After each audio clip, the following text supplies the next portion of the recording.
let's get into the Fani right now. Robert, you were working all week, as was I, but my work consisted of listening to Adam Abate give a high school presentation debate of a closing argument for Fani Willis and the state. I get mixed up. I think he's for the state and not for Fani Willis personally. But if anybody didn't watch this or observe what happened, Fani Willis comes into the court during closing arguments. And they were passing notes to Adam Abate while he was giving it's a meltdown. It's a meltdown. They're so power hungry. They're so used to abusing their power. They're so used to using it for personal self-enrichment. And they're so used to lying their way out of it, right? Like what people saw in Fani Willis is what the people who are in that courtroom got to see with Amos Miller. The government just lies about everything. They make stuff up. They abuse their power whenever they want to. And the question is, will courts ever hold them to account? And we'll see what the Atlanta judge does. But, I mean, I think a lot of people that are unfamiliar with the ugly underbelly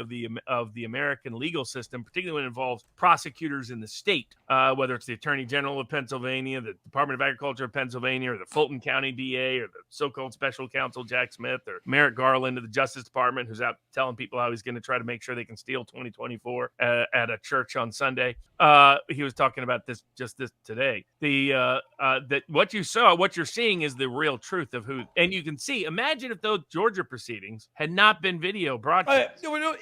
Nobody would be able to understand it or appreciate it. By the way, the institutional media's spin could have dominated the storyline, like the Pennsylvania courts like to do. They're in bed with the institutional media so they can spin it a certain way. I had some very prominent political people in Pennsylvania reach out to me afterwards and say, Barnes, that's a institutional problem in the state, what the courts are doing. And by the way, we are going to bring First Amendment suits for some people on that too. It's like they're going to regret the day they decide to try to make Amos Miller an example, because by the time we're done, you work to fix a lot of things in that state. Robert, I'm sorry. I'm now reading all of the various definitions of gorilla grip in Urban Dictionary. I had no idea. I swear you, I thought I was one level beyond that. I just thought it had to do with hands. Oh, all right. So I didn't notice that, and now I did, and I wish I hadn't. But the closing arguments were it was a train wreck. They were passing notes to Adam Abate. He was flubbing, misrepresenting the law, misrepresenting the legal standard, misrepresenting the case law to the judge, where the judge is like, where in the case law does it say that? And he says, like about to faint. I don't know where. And he's like, oh, it's a footnote. Whatever. The judge was helping him. And this guy puts people in prison. No, but this guy is. I mean, you dug up that case where he had previously created basically suborned perjured testimony by improperly intimidating witnesses to get a conviction. Goes up to a woman who he knows was on her third or fourth shoplifting, which becomes a felony at that point. And says, "You don't want to go to jail, do you?" This is according to the judge in the case. I'm not making this up. And says, "You give us the answers the state wants according to the witness, and you don't go to jail. You're a woman, you know." And it was in there. It was in there. So dumb, incompetent, and corrupt, and that's a very, very bad combination. That's your typical government prosecutor. You just described the qualifications of a typical government lawyer in America. Well, and it's so true that if nobody had seen it live with commentary, with you wouldn't even believe it, right? You wouldn't believe it. And the other thing is, you might believe CNN when they say Ashley Merchant made accusations that the relationship started before they said they did, with no other evidence. Oh, you mean like not the other witness in the case, Yurdi? So bottom line, closing arguments came. I don't know if you saw much of it, but I saw bits of it, but it was obvious what we talked about from the get-go, that the relationship started beforehand. They were lying and committing perjury about it. They basically were engaged in an ongoing money laundering operation whereby prosecuting Trump was used as the pretext to get her a bunch of free trips by having the funds go to her unqualified boyfriend. Adulterous boyfriend with these luxury vacations. I mean, it turns out, by the way, Letitia James has been using campaign funds to achieve the same thing. In New York, by the way, where they kicked out George Santos from Congress and are federally prosecuting him for far less allegations of misconduct concerning campaign funds. The Attorney General of the state of New York is doing it institutionally. As a matter of the same person trying to bankrupt President Trump and not be able to allow his campaign funds for, once again, like the Amos Miller case, no victim of any kind. Well, not just no victim. Everyone involved in the transaction was happy and made a lot of money. The only one that's exactly like Amos Miller, and where everybody's like, "Please let me have his food. Please let me eat his food." I mean, it's insanity what we're seeing these these Stasi Soviet-style legal systems exposed. And the only question is, does this judge have enough common sense to see what everybody else could see? Because those proceedings, unlike the Pennsylvania proceedings, were not in secret. Everybody can Broadcast live. see it. It was. I think the judge will make the right decision, and we'll see. Hold on, I had one question for you. The You think question he'll was, do it after the deadline to challenge him in the election? well, that's what. So Phil Holloway came on, and I'm now friends with him, and I like the guy. Even the chat was giving him a hard time because he supported what's her face.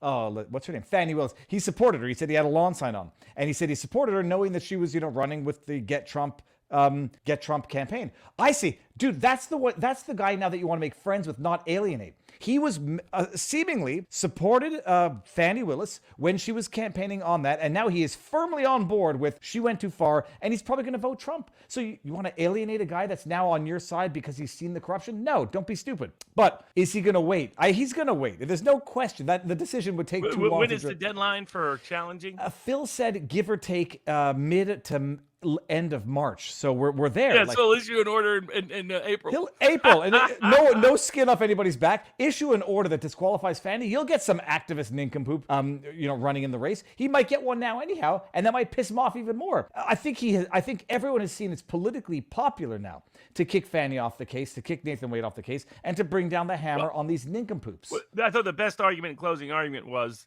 the state is right now a laughingstock. I don't know which lawyer that was. I think that was Giuliani's lawyer, but I forget. Guy.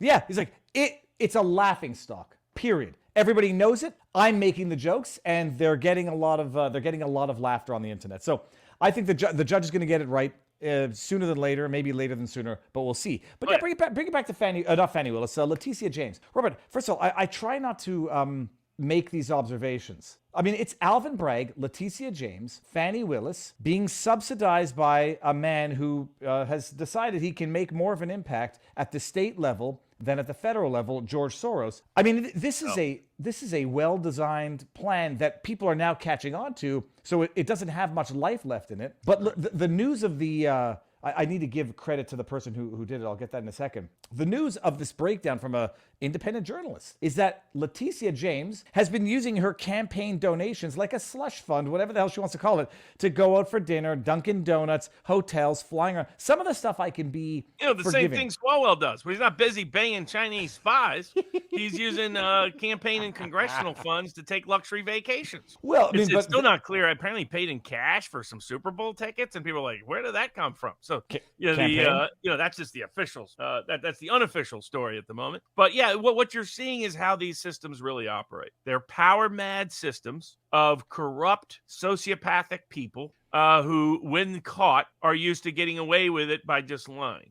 Right? In other words, they didn't start lying now. They lied when they're prosecutors, when they want to, set up somebody, when they want to railroad somebody, when they want to get back at a political adversary. I mean, this is who they are. It's now, obviously, I like somebody asked in the chat was pointing out they were a prosecutor in Texas, and that doesn't describe every prosecutor. I'm not saying it describes every prosecutor. I'm saying it describes too many of your typical powerful prosecutors. And I would say of the prosecutors I've met, it describes more than half. Unfortunately, like someone asked me, well, what do you look for in a judge? And I said either a conscience or an IQ, and I don't need both. Unfortunately, it's rare I get either. That's just reality of the system. They're political actors, and they got to power not by the right reason and not by the right means. And there's no question. Someone had asked, to me, the legal standard has always been appearance of conflict. It's the same as with a judge. Yeah, the guy Adam Abate is like, no, it has to be an actual conflict, and only in the outcome, in the results of the outcome of the case. Like, what the hell is that? Like, that makes no sense at all. That would make the justice system a joke. You have to have because it's all about protecting the image of the judicial system. It's about people believing in it, having confidence.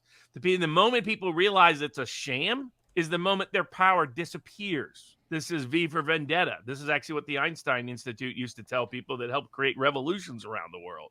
You had the 4 pillars of power, and underneath it was the 5th pillar of power. We were teaching this for the people leading the color revolutions in parts of Europe and then the Arab Spring revolts. And what it was, we were teaching them is it's the perception of power is actually the key to all the other power because they still need compliance. They can't kill everybody.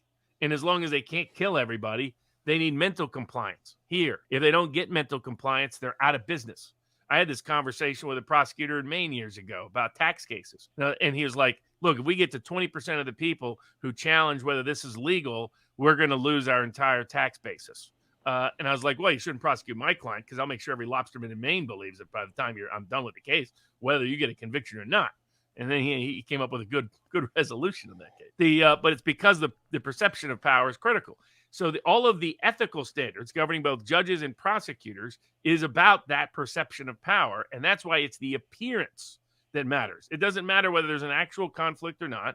Is there an appearance of a conflict? Because then if people have doubts about whether the prosecutor is impartial, then they have doubts about the justice system writ large, and then the whole thing, their whole house of cards collapses. That's why his argument was an absurd argument. But it wasn't even substantiated by the case law that he gave to the judge. The judge knew the case law better than he did. ChatGPT. You got that version. Well, at least of case law. He got the version of ChatGPT that at least brings up proper case law. But Robert, let me just so I can give credit where credit's due. VILLGE Crazy Lady. So Village Crazy Lady. Mel. Got a beautiful pit bull mix in there. Southern woman, love my family and my country. American flag, joined June. This is her expose. And it goes into Letitia James's expenditures or expenses from... Credit to Mel, but also that should be an embarrassment on every journalist in New York. Yep. How is no journalist in New York, the media capital of the world, how at the New York Post, Rupert Murdoch, I get he didn't like Trump, didn't want Trump to run, didn't want Trump to win, etc. But why does it require Mel to expose this? Just like why does it require Julie Kelly to expose and Darren Beatty at Revolver to expose January 6th rather than all the journalists in Washington, D.C.? I mean, why is it independent journalists are the lead on Amos Miller's case? Why Philadelphia's got a robust media. Pennsylvania's robust media. No, it's captured. They're asleep at the wheel. Exactly. They're captured and serving. They're just stenographers. Just call yourself a stenographer of the state. Why not? I mean, this should be exposed. But this is systemic fraud and corruption. And I have noted, they committed perjury right in front of him as a judge in the case. How in the world do you let her stay on the case? Because Robert, it had nothing to do with the actual allegation. They're just lying about when they started having sexy time. It's totally normal. Perjury. You cannot have a perjuring prosecutor perjuring about her own disqualification, not disqualified. But the biggest thing about the Letitia James case, I'm just bringing up another tweet here. Speaking of stenographers for the state, captured media, lying journalists, John Harwood. I remember when he was an actual journalist. I remember his face. He was always fake. He was the one who tried to lie to Trump in 2016 when CNBC sponsored a debate, and Trump was like, you're lying. Well, that's fine. I'm young. I thought he was once upon a time decent. Journalist, public speaker, I never whatever. was. Okay, listen to this.